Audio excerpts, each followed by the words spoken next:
Good morning बच्चों, कैसे हैं आप सभी लोग। उम्मीद है आप सभी लोग बहुत अच्छे होंगे। Welcome to all the online class of Sumit की पाठशाला। आप सभी बच्चों का सुमित की पाठशाला एक क्लास में बहुत बहुत स्वागत है। आज हम लोग क्लास 10th के फिजिक्स का एक बहुत ही इंटरेस्टिंग सा कंसेप्ट के बारे में पढ़ने वाले हैं। इसका नाम है इलेक्ट्रोमैग्नेटिज्म। ठीक है सर, आज हम लोग बेसिकली जानेंगे क्या होता है इलेक्ट्रोमैग्नेटिज्म। तो इलेक्ट्रोमैग्नेटिज्म को स्टार्ट करने से पहले आपको मैं थोड़ी सी कहानी सुनाता हूं, ले चलता हूं आपको बिफोर 19th सेंचुरी, 19वीं शताब्दी से पहले आपको मैं लेके चलता हूं। 19वीं शताब्दी से पहले तक हमारे पास दो अलग अलग टर्म था। एक टर्म था इलेक्ट्रिसिटी और एक टर्म था मैग्नेटिज्म या मैग्नेट। ठीक है, उसी दोनों को मिला के यहाँ इलेक्ट्रोमैग्नेट बनाया है बेसिकली। बट पहले 19th century, before 19th century हमारे पास दोनों टर्म क्या था सर, अलग अलग टर्म था। मैग्नेट के बारे में हम लोग अलग से पढ़ते थे और इलेक्ट्रिसिटी के बारे में अलग से पढ़ते थे। ठीक है, आप पढ़े भी होंगे मैग्नेट के बारे में। आपको बताए थे मैग्नेट के बारे में कि मैग्नेट हमारा बेसिकली एक ऐसा मटेरियल होता है जो किसी अदर मटेरियल को अपनी तरफ अट्रैक्ट करता है, अपने मैग्नेटिक फील्ड की तरफ अट्रैक्ट करता है। ठीक है, या रिपेल करता है। ठीक है, उसको हम लोग मैग्नेट कहते हैं। मैग्नेट के बारे में आपको ये बताए थे कि मैग्नेट हमारे पास बेसिकली पहले बिफोर 19th सेंचुरी एक ही टाइप का मैग्नेट था जिसको हम लोग नेचुरल मैग्नेट बोलते थे, जो नेचर से मिलता था। ठीक है, और इलेक्ट्रिसिटी के बारे में आपको पढ़ाया गया होगा, पढ़ाई थे आपको करंट के बारे में। करंट क्या था बेसिकली सर, तो फ्लो ऑफ चार्ज या फ्लो ऑफ इलेक्ट्रॉन को हम लोग क्या बोले थे, करंट बोले थे। तो बिफोर 19th सेंचुरी, 19वीं शताब्दी से पहले तक ये दोनों अलग अलग कंसेप्ट था, दोनों को अलग अलग पढ़ा जाता था। आफ्टर 19th सेंचुरी, ठीक है, 19th सेंचुरी के समय में भी आप कह सकते हैं एक साइंटिस्ट आए जिन साइंटिस्ट का नाम था ऑरस्टेड। क्या नाम था सर, ऑरस्टेड नाम के एक साइंटिस्ट थे। ऑरस्टेड नाम के एक साइंटिस्ट थे, उन्होंने एक एक्सपेरिमेंट किया। ऑरस्टेड नाम के एक साइंटिस्ट थे, उन्होंने एक एक्सपेरिमेंट किया। क्या एक्सपेरिमेंट किया सर, उन्होंने एक्सपेरिमेंट किया कि एक वोल्टेज सोर्स लिए, मान लीजिए बैटरी ले लिया उन्होंने, और यहां पर एक रेसिस्टेंस लगा दिया। क्या लगा दिया सर, रेसिस्टेंस लगा दिया। जैसे ही वोल्टेज सोर्स भी था, रेसिस्टेंस यहां पर आर था, ऑब्वियस सी बात है सर्किट कंप्लीट है, क्लोज सर्किट है, तो क्या फ्लो करेगा सर, करंट फ्लो करेगा, आई करंट फ्लो करेंगे, कोई दिक्कत नहीं है। ये काम उनसे पहले भी हो रहा था, उस समय हो रहा था, उस समय के बाद भी हो रहा है। लेकिन उन्होंने क्या नया करा सर, उन्होंने इस सर्किट के पास, ये जो आपका करंट कैरिंग कंडक्टर है उसके पास एक कंपास को लेकर आए।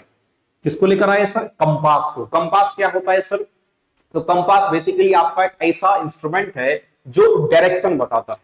क्या बताता है, डायरेक्शन। डायरेक्शन कहने का मतलब कि किधर नॉर्थ है, किधर साउथ है, किधर ईस्ट है, किधर वेस्ट है, उस चीज का पता करने के लिए हम लोग क्या यूज करते हैं, कंपास यूज करते हैं। और कंपास के अंदर होता है एक मैग्नेट। ठीक है, तो ऑरस्टेड साहब क्या किए, एक कंपास लेकर आए। किसके नजदीक में, इस करंट कैरिंग कंडक्टर के नजदीक में। यहां जो आपका करंट कैरिंग कंडक्टर है, इस करंट कैरिंग कंडक्टर के नजदीक क्या लेकर आए, एक कंपास। पहले दूर था कंपास तो कोई दिक्कत नहीं था, सिंपल कंपास का नीडल ऊपर की तरफ था। जैसे ही कंपास को ये इस करंट कैरिंग कंडक्टर के नजदीक लेकर आए, पता चला कि ये जो कंपास का नीडल है वो अपने पाथ से डिफ्लेक्ट हो गया। अपने पाथ से क्या हो गया, डिफ्लेक्ट हो गया। उसका पॉइंटर अपने पाथ से डिफ्लेक्ट हो गया। अब अपने आप डिफ्लेक्ट हो गया, इसके अंदर इन दोनों में कोई भी फिजिकल कनेक्शन नहीं है, फिर भी क्या हो गया, वो डिफ्लेक्ट हो गया, अपने पाथ से अलग पाथ में चला गया और कोई फिजिकल कनेक्शन भी नहीं है। तो उस चीज से, उस एक्सपेरिमेंट से ऑरस्टेड साहब ये पता किए कि इन दोनों के बीच में भले कोई फिजिकल कनेक्शन नहीं है, बट इन दोनों के बीच में कोई एक फोर्स काम करता है। उन दोनों के बीच में कोई एक फोर्स काम करता है, कोई एक फील्ड काम करता है, और जिस फील्ड को मैग्नेटिक फील्ड बोलते हैं। क्या बोलते हैं सर, मैग्नेटिक फील्ड। जैसे आपको ग्रेविटेशन के अंदर बताए थे कि न्यूटन साहब नीचे बैठे हुए थे तो ऊपर से आर्म टूटा और आर्म नीचे गिरा, तो पता क्या चला कि अर्थ के पास ग्रेविटेशनल फील्ड है। कौन सा फील्ड है, ग्रेविटेशनल फील्ड है। तो ग्रेविटेशनल फील्ड की वजह से आर्म क्या हो गया, नीचे आ गया। उसी तरीके से करंट कैरिंग कंडक्टर के पास एक फील्ड बनता है जिसको हम लोग क्या बोलते हैं सर, मैग्नेटिक फील्ड बोलते हैं। क्या बोलते हैं, मैग्नेटिक फील्ड बोलते हैं। और उस मैग्नेटिक फील्ड में जैसे ही आप कंपास को लेकर आएंगे, जैसे ही कंपास को लेकर आएंगे, कंपास का निडल क्या हो जाएगा, डिफ्लेक्ट हो जाएगा, अपने पाथ से डिफ्लेक्ट हो जाएगा।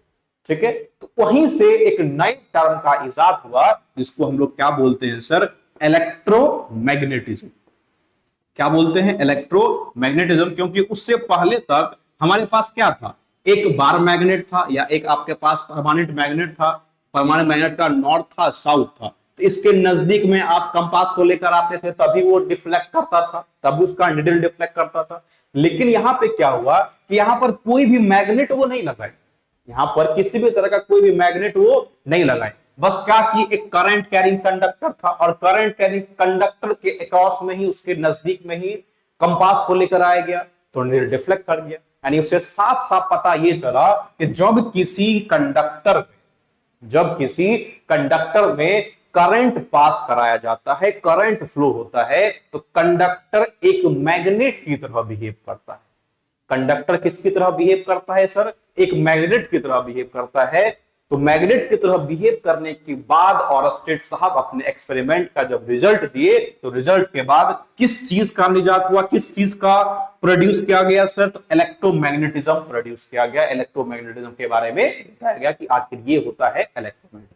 ठीक है, तो बेसिकली इलेक्ट्रोमैग्नेटिज्म क्या कह सकते हैं सर, तो इलेक्ट्रोमैग्नेटिज्म बेसिकली फिजिक्स का एक शाखा है। It is the branch of physics जिसके अंदर करंट के मैग्नेटिक इफेक्ट के बारे में पढ़ते हैं। अभी तक करंट का आप हीटिंग इफेक्ट पढ़े होंगे, ठीक है, लेकिन अब आप किसका स्टडी करेंगे, मैग्नेटिक इफेक्ट ऑफ करंट। ठीक है, यानी करंट देने के बाद कंडक्टर किसकी तरह बिहेव करने लगता है, मैग्नेट की तरह बिहेव करने लगता है। उसी को क्या बोलते हैं सर, इलेक्ट्रोमैग्नेटिज्म बोलते हैं। और यहीं से एक नया मैग्नेट बना जिसको कहा जाता है इलेक्ट्रोमैग्नेट। क्या बोलते हैं सर, इलेक्ट्रोमैग्नेट। इससे पहले हमारे पास इलेक्ट्रोमैग्नेट नहीं था, नेचुरल मैग्नेट था, नेचर से मिलता था। इस एक्सपेरिमेंट के बाद नया मैग्नेट मिला, उसको हम लोग क्या बोलते हैं, इलेक्ट्रोमैग्नेट। ठीक है, उसी चीज को यहां पे देखिए डेफिनेशंस के रूप में लिखे। क्या लिखे हैं डेफिनेशंस के रूप में सर, तो यहां पे आप देख सकते हैं, कह रहा है the branch of physics in which we deals with the study of magnetic property of electric current flowing through any conductor is called electromagnetism। किसी कंडक्टर के थ्रू जो करंट फ्लो करता है, उस करंट कैरी कंडक्टर के across में हमारा magnetic field develop होता है, मैग्नेटिक फ्लक्स डेवलप होता है। ठीक है, आसपास एक फील्ड डेवलप हुआ, जैसे आम गिरा तो ग्रेविटेशनल फील्ड, वैसे ही करंट फ्लो किया तो मैग्नेटिक फील्ड। और उसी मैग्नेटिक फील्ड की वजह से कंपास को जब आप लेकर आए तो उसका पॉइंटर क्या हो गया, डिफ्लेक्ट हो गया। तो इसी ओवरऑल कंसेप्ट को क्या कह दिया जाता है, इलेक्ट्रोमैग्नेटिज्म कह दिया जाता है। आप यहां पे देखिए लिखा फिगर ही बना हुआ है, एक वोल्टेज सोर्स लिए, रेजिस्टेंस था, कंपास लेकर आए, क्या हो गया, डिफ्लेक्ट हो गया। ठीक है, आप सिंपल आप इसको वहां पे इस फिगर के रूप में समझ सकते हैं। जैसे मान लीजिए ये करंट कैरिंग कंडक्टर है, क्या है सर, करंट कैरिंग कंडक्टर है। करंट कैरिंग कंडक्टर के पास कंपास लेकर आए, डिफ्लेक्ट कर गया। अब इसका डायरेक्शन आप नीचे कर दीजिए, देखिए यहाँ पे डायरेक्शन क्या कर दिए, नीचे कर दिए। जैसे ही करंट का डायरेक्शन उल्टा हुआ, करंट का डायरेक्शन उल्टा हुआ, कंपास जो पहले उस साइड डिफ्लेक्ट कर रहा था अब इस साइड डिफ्लेक्ट कर रहा है। तो वही लिखा हुआ यहाँ पे कि deflection of pointer of compass depends upon the direction of current.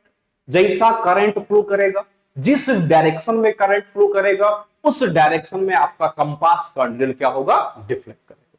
ठीक है, तो ये आपका ओवरऑल क्या हो गया था, इलेक्ट्रोमैग्नेटिज्म हो गया था। इलेक्ट्रोमैग्नेटिज्म के बाद आया था मैग्नेटिक फील्ड। इसके बाद इसके अंदर हम लोग पढ़ते हैं magnetic field, magnetic field lines. तो वो सब हम लोग अगले लेक्चर में डिस्कस करेंगे। ठीक है, तो इसी के साथ हम लोग इस लेक्चर में यहीं तक रखते हैं, मिलते हैं अगले लेक्चर में। Thank you very much, have a nice day.